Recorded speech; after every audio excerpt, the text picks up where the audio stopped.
Hello future doctors, let's learn about the Pectineus muscle today. And first let's locate the Pectineus muscle. It's right here. And the proximal attachment is at the superior ramus of the pubis. Right here. And the distal attachment, we have to clear away some of these muscles first in order to get a better look. Alright, let's clear away the sartorius muscle, rectus femoris, the tensor or fascia lata muscle, that's gotta go.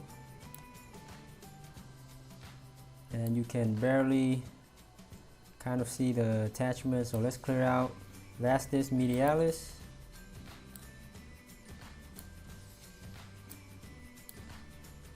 Okay, so here is the distal attachment, the pectineal line of the femur. So a little bit inferior to the lesser trochanter of the femur. Okay, now let's take a look at the innervation.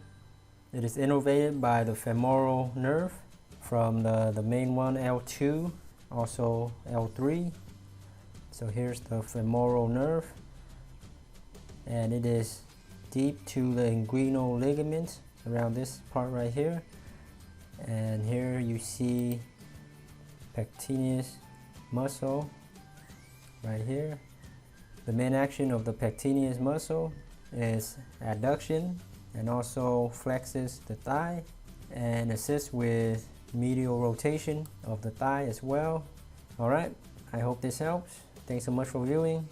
Be sure to subscribe to Future Doctor channel for more bite-sized tutorials. Thanks again and happy studying.